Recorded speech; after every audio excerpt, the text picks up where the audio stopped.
ఓం సాయిరామ్. బాబా భక్తులందరికీ నమస్కారం అండి. మన బాబా గారి దయ వల్ల మనందరం బాగుండాలి, సంతోషంగా ఉండాలని కోరుకుంటున్నాను ఫ్రెండ్స్. ఇక ఈరోజు వీడియోలో మన బాబా గారు ఏం చెబుతున్నారంటే, బిడ్డ, ఈ రెండింటిలో ఒకటి తాకు. నీకు రాబోయే శుభవార్తని ఏమిటో తెలుసుకో. ఆ శుభవార్త కోసం నువ్వు ఏమి చెయ్యాలో ఇప్పుడే ఈ సాయి మాటలు విని తెలుసుకో అని మన బాబా గారు నిమ్మకాయ, ఉసిరికాయ మన ముందు ఉంచారండి. మీకు కావలసింది నిమ్మకాయనా లేదా ఉసిరికాయ? మీకు నచ్చింది ఒకటి అనుకోండి. బాబా గారు మీ గురించి ఏం చెప్పబోతున్నారు అంటే, అలాగే ఏం చెయ్యాలి అనేది మనం బాబాగారి మాటల్లోనే విందామా? మన బాబాగారి మాటలు వినబోయే ముందు మన ఛానల్ని ఫస్ట్ టైం చూస్తుంటే ప్లీజ్ లైక్ చేయండి, షేర్ చేయండి, సబ్స్క్రైబ్ చేయండి ఫ్రెండ్స్. ఇక ఈరోజు మన బాబా గారు ఏం చెప్పబోతున్నారు అంటే, బిడ్డ, ఈ రెండింటిలో ఒకటి తాకు. అనుకున్నావు కదా? అనుకున్నావా? ఒకటి నిమ్మకాయ, రెండు ఉసిరికాయ. ఏదో ఒకటి అనుకో తల్లి. ఇక మొట్టమొదటిది నిమ్మకాయ అనుకున్న నీకు చాలా వరకు ఆరోగ్య సమస్యలు ఉన్నాయి. ఏ పని చేసినా కలిసి రావటం లేదు. నీ మనసుకి ఏది చెయ్యాలి అనుకున్నావో కానీ అది ఏదో ఒకటి ఆటంకం అనేది వస్తుంది. నువ్వు చాలా వరకు కష్టపడి నిష్టగా ఇది చేసుకోవాలి, నువ్వు మంచి స్థాయికి వెళ్ళాలని చెప్పి నువ్వు ఎంతగానో ఆరాటపడుతున్నావు. చాలా వరకు ఆరోగ్య సమస్యలు కూడా ఎదురవుతున్నాయి. ఆ ఆరోగ్య సమస్యల వల్ల నీ ఆలోచన శక్తి క్షీణించి ఏమి చేయాలో తోచకుండా నిరుత్సాహపడిపోతున్నావు. అంతేకాకుండా ఏది కలిసి రావటం లేదని ఇంటిలో ఒక గొడవలు, మనశ్శాంతి లేక అలమటించిపోతున్నావు.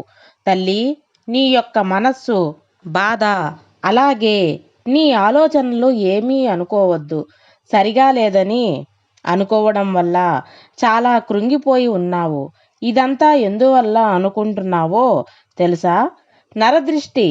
నరదృష్టి నీ మీద ఎంతగానో ప్రభావం చేయబడింది. ఎంతగానో నిన్ను కృంగదీసేస్తుంది. దృష్టి దోషం వల్ల అనేది ఎంతగా మనిషిని అతలాకుతలం చేస్తుందో ముందు నిన్నే చూపించవచ్చు. అవును బిడ్డ, నీకు నీ ఇంటిలో చాలా దిష్టి ఉంది. ఇతరులు అబ్బా ఎంత బాగున్నావో, ఎంత పెద్ద ఇల్లు కట్టి ఉన్నావో, ఎంత ఆనందంగా ఉన్నావో, ఎంత సంపాదిస్తున్నారో అనుకున్నా నరదిష్టి కిందే వస్తుంది.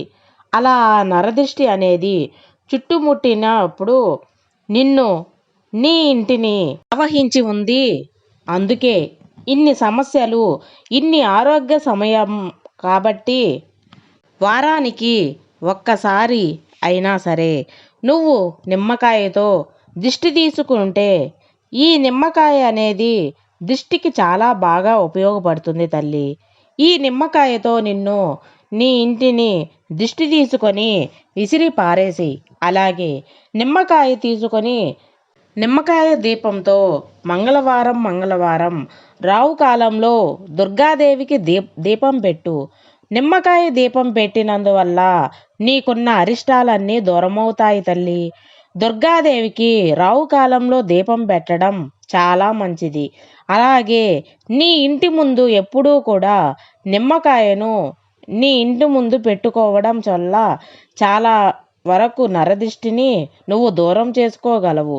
ఇలా చేసి చూడు బిడ్డ, నీ యొక్క ఆరోగ్య సమస్యలు కుదుట పడతాయి. కాకుండా నీకు కావలసింది పని అనేది విజయవంతమవుతుంది. నువ్వు తలపెట్టిన కార్యం దిగ్విజయంగా విజయం పొందుతావు. ముందు నీకున్న చెడు ప్రభావం, నెగిటివ్ ఎనర్జీని అదంతా పారద్రోలుకున్నావనుకో, నీ జీవితంలో అంతా శుభమే. నీ ఇంట్లో కలతలు అనేది ముగిసిపోయి నీ కుటుంబంతో సంతోషంగా ఉంటావు తల్లి. ఈ పని చెయ్యి, నీకు అంతా శుభమే జరుగుతుంది. బిడ్డ, ఈ బాబా ఆశీస్సులు నీకు ఎల్లవేళలా ఎప్పుడూ ఉంటాయి. ఇక రెండవదిగా ఉసిరికాయని ఎవరైతే తాకారో వాళ్ళ గురించి బాబాగారు ఏం చెప్తున్నారంటే, బిడ్డా, నువ్వు ఉసిరికాయని తాకావు కదూ బిడ్డా, నీకే అర్థమవుతుంది ఎంతగానో ధన కష్టం ఉందని. ధన కష్టంతో నువ్వు చాలా ఇబ్బంది పడుతున్నావు. నువ్వు ఎంతగానో అప్పులైపోయి సతమతమవుతున్నావు బిడ్డా. నీకు రావలసిన డబ్బు రాకుండా ఎంతగానో ఎదురు చూస్తూ బాధపడుతున్నావు. నీ యొక్క ఖర్చులు ఎక్కువైపోయి డబ్బు చేతికి అనేది రాకుండా బాధపడుతూ కష్టపడుతూ నీ కష్టానికి ఫలితం రాకుండా నువ్వు ఎదురు చూస్తూ ఉన్నావు. నాకు మంచి కాలం రాబోతుందా అని, నాకు మంచి జీవితం రాకుండా ఉంటుందా అని, అందరిలాగే నేను కూడా డబ్బు సంపాదించి నా ధన కష్టాలన్నీ తీర్చుకోలేకపోతానా అని. కానీ నీకది జరగకుండా ఖర్చు మీద ఖర్చు, కష్టం మీద కష్టం వస్తుంది. దేనివల్ల నీకు ఎక్కువ మనశ్శాంతి లేకుండా పోతుంది. ఇతరులు, అప్పుల వాళ్ళు ఎక్కడంటే అక్కడ అడిగి నీకు అవమానం పరంగా నువ్వు చాలా బాధపడుతున్నావు. నువ్వు చాలా కష్టపడుతున్నావు. ఎంత కష్టపడినా నాకు కలిసి రావటం లేదు. ఆ లక్ష్మీదేవి కటాక్షమే నాకు లేకుండా పోయింది. నీ ఎంతగానో అలమటించిపోతున్నావు కదా నాయనా. బవళ్ళు కష్టపడుతున్నా వచ్చినట్టు వచ్చి ఖర్చుల రూపంలో కరిగిపోతుందని నువ్వు ఎంతగానో దిగులు పడుతున్నావు కదా బిడ్డా. నీకు కలిసి రాకపోవడానికి కారణం ఏమిటో తెలుసా? లక్ష్మీదేవి అనుగ్రహం లేదు. ఆ లక్ష్మీదేవి కటాక్షం లేదు. ఆ కటాక్షం కోసం నువ్వు ఉసిరికాయతో దీపం పెట్టు. నీ ఇంటిలో శుక్రవారం ఉసిరికాయతో దీపం పెట్టేలా చూసుకో. ఆ వెలిగినంతసేపు నీకు లక్ష్మీదేవి కటాక్షం కలిగిస్తుంది. నువ్వు చేసే పనిలో మంచి అభివృద్ధి కలిగి నీకు డబ్బు పరంగా ధనవర్షం కురిపిస్తుంది ఆ అమ్మవారు. ఉసిరికాయ చెట్టుని నీ ఇంటిలో పెట్టుకొని నీ ఇంటిలో పెంచుకో. ఆ ఉసిరి చెట్టు కింద తులసి చెట్టును పెట్టుకొని దీపం పెట్టుకో. ఆ ఉసిరి చెట్టు కింద దీపం పెడితే నువ్వు లక్ష్మీదేవి స్థిర నివాసం చేసుకుంటుంది బిడ్డా.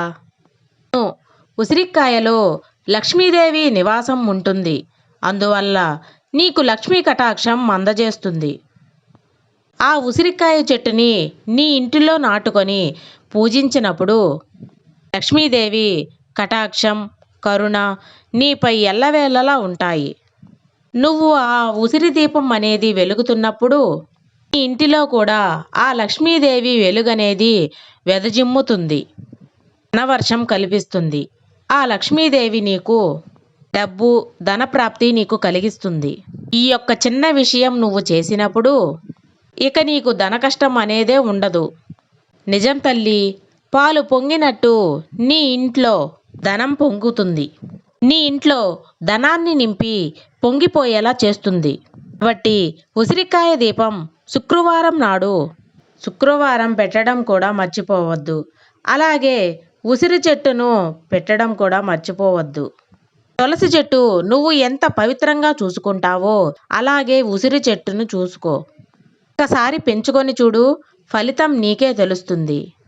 ఇక నీకున్న ధన కష్టం అంతా దూరమైపోయినట్టే. తప్పకుండా ఈ ఉసిరికాయ దీపం పెడతావు కదూ. లక్ష్మీ కటాక్షాన్ని పొందు బిడ్డా. ఇలా ఉసిరికాయ తాకిన వాళ్ళకి మన బాబాగారు ఈ సందేశాన్ని అందించారండి. ఎవరైతే డబ్బు సమస్యలతో బాధపడుతూ ఉన్నట్లయితే శుక్రవారం ఈ యొక్క ఉసిరికాయ దీపం పెట్టడం వల్ల మంచి ఫలితం ఉంటుంది. అమ్మవారికి ఇష్టమైన ఈ నిమ్మకాయ దీపం పెట్టడం వల్ల ఆ తల్లి లక్ష్మీ కటాక్షం మీకు అందజేస్తుంది. ఉసిరి చెట్టు ఎవరింట్లో ఉండి ఉసిరి చెట్టు కింద ఎవరి ఇంట్లో దీపం వెలుగుతుందో లక్ష్మీదేవి స్థిర నివాసం చేసి ఉంటుందని మన బాబాగారు చెబుతున్నారండి. సర్వేజన సుఖినో భవంతు. జై సాయిరాం.